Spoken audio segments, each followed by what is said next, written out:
अनाथ लड़की और परी का जादुई क्लास।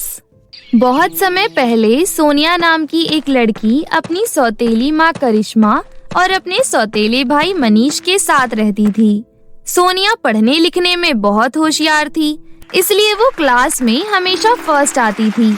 जबकि दूसरी तरफ सोनिया का सौतेला भाई मनीष बहुत ही कामचोर था। उसका पढ़ाई में बिल्कुल भी मन नहीं लगता था। सोनिया पढ़ने में बहुत अच्छी थी, इसलिए कॉलेज वालों ने उसे उपहार में स्कूटी दी थी। स्कूटी को पाकर सोनिया बहुत खुश थी। उसके बाद सोनिया रोज अपने नए स्कूटी को चलाकर कॉलेज जाया करती थी। वो सब देख करिश्मा और मनीष को उस पर बहुत गुस्सा आता था। तू हमेशा क्लास में फर्स्ट आती है और तो और तुझे इनामी स्कूटी भी मिली है, जिस वजह से पूरे गांव के लोग मेरे बेटे का मजाक उड़ा रहे हैं। लेकिन माँ, इसमें मेरी क्या गलती है? अगर भैया मन लगाकर पढ़ाई करेंगे तो वो भी फर्स्ट आ सकते हैं और उनको भी स्कूटी मिल सकती है। माँ, ये रोज मजे से स्कूटी पर बैठकर कॉलेज जाती है और मुझे पैदल जाना पड़ता है। इस बात से मुझे और भी गुस्सा आता है। अब मैं इस स्कूटी को जलाकर राख कर दूंगा। हाँ, तू ठीक कह रहा है, इसकी स्कूटी को जलाकर राख कर देते हैं। इतना कहकर करिश्मा अंदर से मिट्टी का तेल लाती है और सोनिया की स्कूटी पर डाल देती है। तुम लोग ऐसा मत करो, ये मेरी मेहनत का फल है। लेकिन वो दोनों सोनिया की एक नहीं सुनते और स्कूटी को आग लगा देते हैं। बेचारी सोनिया अपनी स्कूटी को जलता हुआ देख बहुत रोती है, लेकिन वो कुछ भी नहीं कर सकती थी। अब कल से तू कॉलेज नहीं जाएगी, बल्कि दूसरों के घरों में काम करेगी। हाँ माँ, बिल्कुल ठीक कह रही हो। और अगर तूने हमारी बात नहीं मानी तो हम तुझे घर से बाहर निकाल देंगे। समझ में आई बात? इस तरह दोनों माँ बेटे मिलकर सोनिया की पढ़ाई छुड़वा देते हैं और उसको एक औरत के यहाँ झाड़ू पोछे का काम दिलवा देते हैं। सुन सोनिया, ये गेहूं की बोरी उठाकर चक्की पर ले जा और जल्दी से आटा पिसवा कर ले आ। लेकिन मालकिन, ये बोरी तो बहुत ही भारी है, मैं इतना सारा गेहूं लेकर नहीं जा सकती। देख, ज्यादा नखरे मत कर, तू मेरी नौकरानी है, मैं जो बोलूंगी तुझे करना ही पड़ेगा। इतना कहकर सोनिया की मालकिन एक डंडा उठा लेती है। अब जल्दी से बोरी उठा, नहीं तो मैं तेरी खाल खींच लूंगी। इसके बाद सोनिया दुखी होकर वो बोरी उठाकर वहाँ से ले जाती है, लेकिन तभी रास्ते में अचानक बारिश हो जाती है और सारा गेहूं भीग जाता है। अरे, सारे गेहूं तो भीग गए, आज मुझे मालकिन बहुत मारेंगी। तभी वहाँ पर उसकी मालकिन आ जाती है। तेरा सत्यानाश हो, इतना सारा अनाज बर्बाद कर दिया। मैं करती भी क्या मालकिन, अचानक से तेज बारिश आ गई, इसमें मेरी कोई गलती नहीं है। मुझे कुछ नहीं सुनना, आज मेरा बहुत नुकसान हुआ है, अब मैं तेरी पिटाई करके अपना गुस्सा शांत करूंगी। इतना कहकर सोनिया की मालकिन अपना सैंडल उतार लेती है और सोनिया को जानवरों की तरह पीटने लगती है। मुझे छोड़ दो मालकिन, मैं आगे से ऐसा नहीं करूंगी, कोई बचाओ मुझे। वहाँ से एक परी गुजर रही थी। परी सोनिया को पिटते हुए देख लेती है, इसलिए परी को सोनिया की मालकिन पर बहुत गुस्सा आ जाता है। रुक जा दुष्ट औरत, तुझे उस मासूम को मारते हुए शर्म नहीं आ रही? मैं इसकी मालकिन हूँ और ये मेरी नौकरानी है, मैं इसके साथ कुछ भी करूँ तुम्हें क्या? तू कौन होती है मुझे रोकने वाली? रुक, मैं तेरी अभी अकल सीधी करती हूँ। इतना कहकर परी अपने जादुई छड़ी से एक सैंडल प्रकट करती है। फिर वो सैंडल मालकिन को बहुत मारता है। अरे अरे, मर गई रे, कोई बचाओ मुझे, कोई मेरी मदद करो। इसके बाद मालकिन वहाँ से भाग जाती है। फिर परी सोनिया का हाथ पकड़कर सोनिया को अपने परी लोक ले जाती है और अपने महल के सामने लाकर खड़ा कर देती है। सोनिया, ये जादुई महल है, अब से तुम यहाँ पर जादू की पढ़ाई करना और देखना, फिर तुम कुछ ही महीनों में एक अच्छी जादूगरनी बन जाओगी। जादुई महल को देख सोनिया बहुत खुश होती है। उसके बाद जादुई महल के अंदर से एक साइकिल और कुछ किताबें सोनिया के पास आती हैं।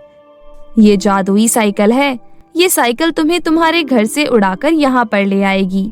अब तुम जाओ यहाँ से और कल रात होते ही यहाँ पर पढ़ाई करने आ जाना। इसके बाद सोनिया परी का शुक्रिया अदा करके अपनी किताबें लेकर उस साइकिल पर सवार हो जाती है और उड़कर अपने घर आ जाती है। लेकिन तभी करिश्मा और मनीष वहाँ पर आ जाते हैं। मनीष और करिश्मा ने सोनिया की साइकिल उड़ते हुए देख ली थी। सोनिया, ये बता तेरे पास उड़ने वाली साइकिल कहाँ से आई? ये साइकिल मुझे एक परी ने दी है और कल से मैं उस परी के महल में जाकर पढ़ाई करूंगी। अच्छा, तो ये बात है। तो फिर उस महल में बहुत सारी जादुई चीजें भी होंगी। चलो माँ, हम दोनों उस महल में चलते हैं। फिर हम दोनों उस महल से ढेर सारी जादुई चीजें लाएंगे और अमीर हो जाएंगे। हाँ बेटा, तूने बिल्कुल सही कहा। चल सोनिया, हमें इसी वक्त उस जादुई महल में ले चल, वरना हम दोनों तेरी खूब पिटाई करेंगे। सोनिया मजबूर थी, इसलिए वो उन दोनों को अपनी साइकिल पर बिठाकर महल में ले जाती है। ये महल तो बहुत ही खूबसूरत है।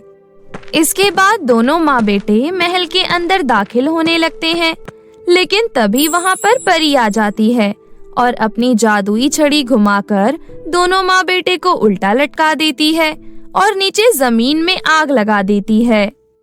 परी जी, हमें माफ कर दो, हमें नीचे उतारो, मुझसे अब बर्दाश्त नहीं हो रहा। बेटी सोनिया, हमें बचा ले, हम अब कभी भी ऐसा नहीं करेंगे। परी जी, आप इन्हें छोड़ दीजिए। सोनिया के इतना कहने पर परी उन दोनों को छोड़ देती है। इस तरह उन दोनों माँ बेटे को उनके किए की सजा मिल जाती है और उस दिन के बाद से वो दोनों कभी भी सोनिया को परेशान नहीं करते और उसकी खूब सेवा करते हैं। अब सोनिया अपनी माँ और अपने भाई के साथ हंसी खुशी रहने लगती है। सोनपरी की जादुई छड़ी की चोरी। बहुत समय पहले किसी गांव में आरती अपनी सौतेली बहन चंपा के साथ रहती थी। उनके माता पिता को गुजरे 5 साल बीत चुके थे। दोनों एक टूटी फूटी झोपड़ी में अपना गुजारा कर रहे थे। आरती स्वभाव से बहुत ही नेक और दयालु थी, जबकि उसकी सौतेली बहन चंपा बहुत ही घमंडी और लालची थी। वो गांव में किसी से सीधे मुंह बात तक नहीं करती थी। वो अक्सर गांव में रहने वाली लड़कियों से छोटी छोटी बातों को लेकर लड़ाई झगड़ा किया करती थी। आरती अपनी सौतेली बहन चंपा को बहुत समझाती, लेकिन वो उसकी एक न सुनती, ना ही घर का कोई काम करने में उसकी मदद करती। ऐसे ही एक दिन, चंपा, सारा दिन भर अकेले काम करके मैं बहुत थक जाती हूँ। तुम घर के कामों में मेरी मदद क्यों नहीं करती? हाँ, नौकरानी वाले काम मुझसे नहीं होंगे, ऐसे काम तुझको ही शोभा देते हैं। हाँ। इतना कहकर चंपा आईने के सामने अपने बाल संवारने लगी। बेचारी आरती घर का सारा काम खत्म कर 2 पैसे कमाने के लिए दूसरों के घरों में साफ सफाई का काम करती। एक दिन की बात है, सोनपरी अपनी परी सखियों के साथ उसी गांव में घूमने पहुंची।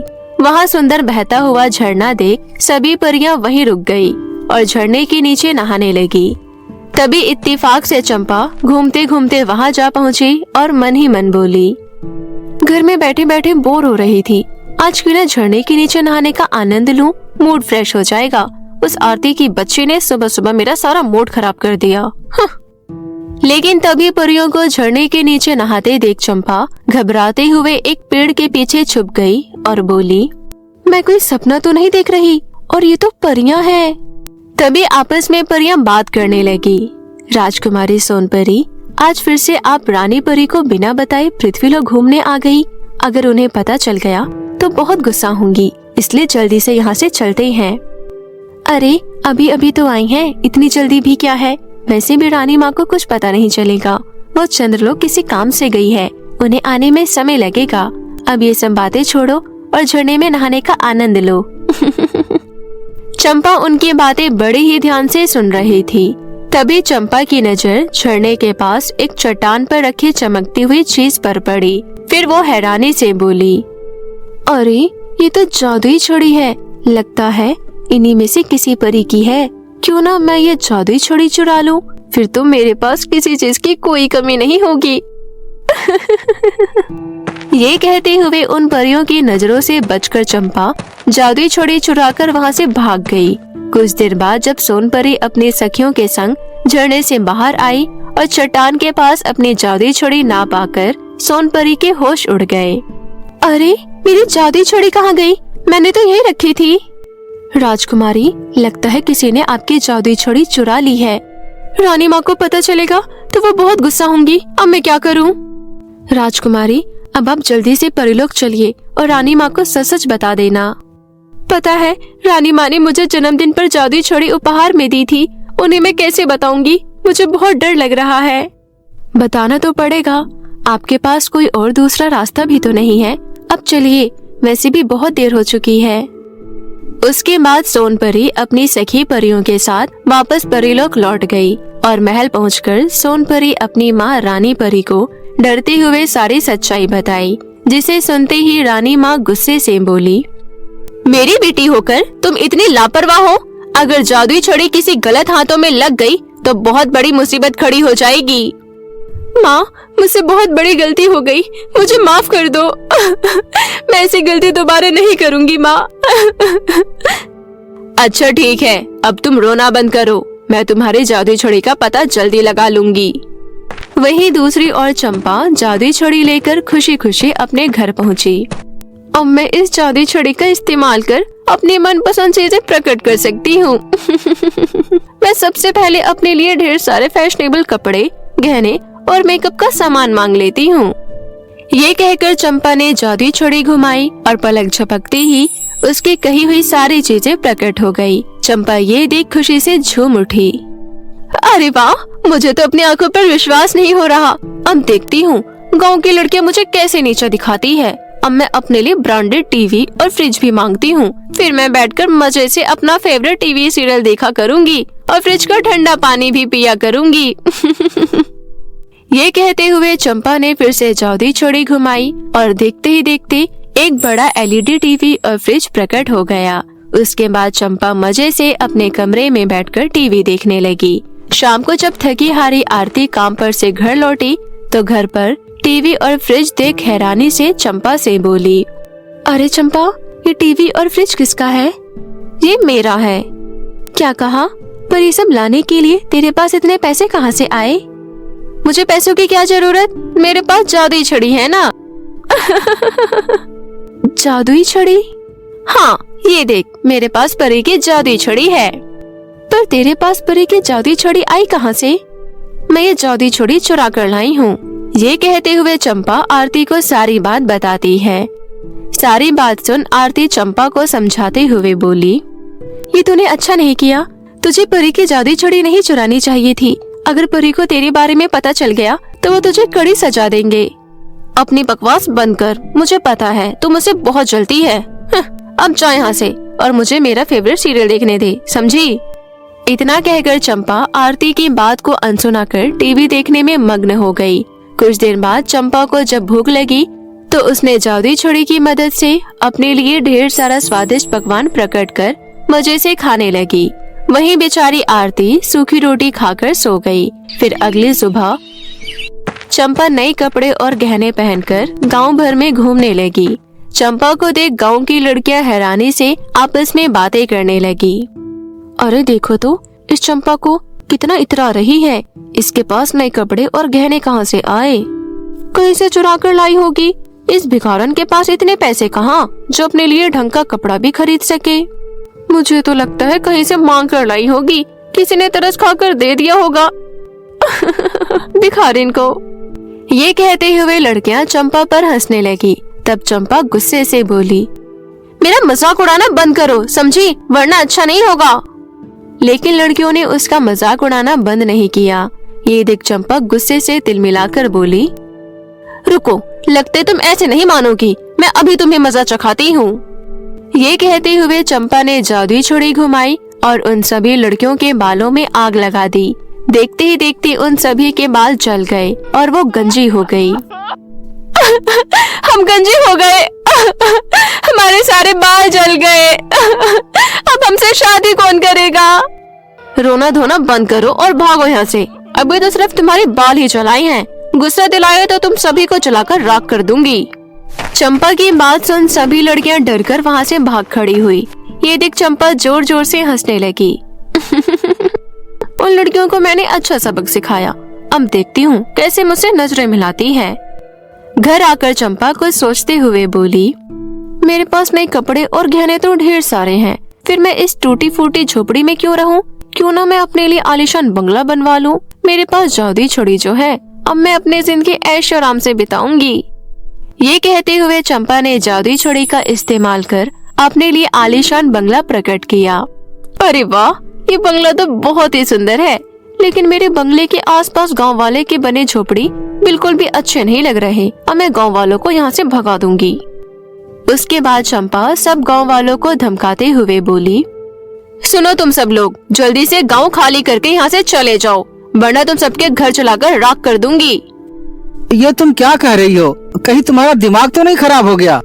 मैं अपने आलीशान बंगले के आसपास तुम जैसे गरीब लोगों की झोपड़ियाँ बर्दाश्त नहीं कर सकती। हम अपना घर छोड़कर नहीं जाएंगे, समझी? घमंड में चोर चंपा को गांव वालों पर अत्याचार करते देख आरती गुस्से से बोली, चंपा तुम ये क्या कर रही हो? तुम होश में तो हो? तुम जादुई छड़ी का गलत इस्तेमाल कर रही हो। ज्यादा गांव वालों की तरफदारी मत कर, समझी? वरना तुझे भी गांव से बाहर कर दूंगी। और तुम गांव वालों, लगता है तुम ऐसे नहीं मानोगे। इतना कहकर चंपा ने जादुई छड़ी का इस्तेमाल कर सभी घरों में आग लगा दी। अपने घरों को जलता हुआ देख सभी गांव वाले रोते हुए बोले, अरे करमचली, आखिर हमने तेरा क्या बिगाड़ा था जो तूने हमारे झोपड़ी में आग लगा दी? भगवान तुझे इसकी सजा जरूर देगा। चलो निकलो यहाँ से और जाकर जंगल में रहो। तुम लोगों को अभी मेरी शक्ति का अंदाजा नहीं है। मेरा बस चले तो मैं तुम सभी को जलाकर भस्म कर सकती हूँ। देखना चाहोगे? मेरे पास जादुई छड़ी है जिससे मैं जो चाहूँ वो कर सकती हूँ। चंपा के हाथों में जादुई छड़ी देख बेचारे सभी गांव वाले डर कर वहाँ से जाने लगे। तभी चंपा आरती से बोली, तू यहाँ खड़ी खड़ी मेरा मुंह क्या देख रही है? तुझे क्या अलग से कहना पड़ेगा? तू भी यहाँ से दफा हो जा, जंगल में जाकर अपने रहने की जगह ढूंढ ले। आरती दुखी होकर वहाँ से चली गई और एक पेड़ के नीचे बैठकर रोने लगी। तभी आसमान से सोनपरी अपनी रानी माँ के साथ उस गांव में आ पहुँची। झोपड़ियों में लगी आग को देखकर उन्हें बड़ी हैरानी हुई। तभी उन्हें पेड़ के नीचे रोते हुए आरती दिखाई दी। वो दोनों आरती के पास गई। आरती ने उन्हें सारी सच्चाई बताई। सच्चाई जान रानी परी गुस्से से बोली, उस लड़की की इतनी हिम्मत, उसने मेरी बेटी की जादुई छड़ी चुराई और छड़ी का गलत इस्तेमाल कर रही है। उसे इसकी सजा जरूर मिलेगी। ये कहकर रानी परी अपनी बेटी सोनपरी को लेकर चंपा के आलीशान बंगले में जा पहुँची और अपनी जादुई शक्तियों से चंपा को बंदी बना लिया। ये देख चंपा गिड़गिड़ाने लगी, मुझे छोड़ दो, मुझसे गलती हो गई। तुम अपनी जादुई छड़ी वापस ले लो, पर मुझे छोड़ दो। रानी परी ने चंपा से सब कुछ छीन लिया। उसके बाद रानी परी ने अपनी जादुई छड़ी घुमाई और गांव वालों की जलती हुई झोपड़ियों को सुंदर घरों में बदल दिया। ये देख सभी गांव वाले रानी परी का धन्यवाद करने लगे। फिर चंपा को देख सभी गांव वाले गुस्से से फूट पड़े। परी जी, आप इस दुष्ट को कड़ी से कड़ी सजा देना, इसने हमें घर से बेघर कर दिया था। ये कहते हुए सभी गांव वाले चंपा को भला बुरा कहने लगे। लेकिन तभी चंपा की सौतेली बहन आरती बोली, माना कि मेरी बहन ने सभी गांव वालों के साथ बहुत बुरा किया, लेकिन मेरी बहन को माफ कर दो रानी परी जी। आखिर जैसी भी है मेरी बहन है, मैं अपनी बहन की तरफ से आपसे माफी मांगती हूँ। देखा दुष्ट लड़की, जिस बहन के साथ तुमने इतना गलत व्यवहार किया वही तुम्हारे लिए विनती कर रही है। चंपा को अपने किए पर बहुत पछतावा हुआ। फिर उसने सभी से माफी मांगी। उसके बाद रानी परी अपनी बेटी सोनपरी के साथ वापस परीलोक लौट गई। अब चंपा का स्वभाव बिल्कुल ही बदल गया। वो घर के कामों में बहन आरती की मदद करने लगी। इस तरह सब कुछ ठीक हो गया। अब दोनों बहनें हंसी खुशी प्यार से मिलजुल कर रहने लगी।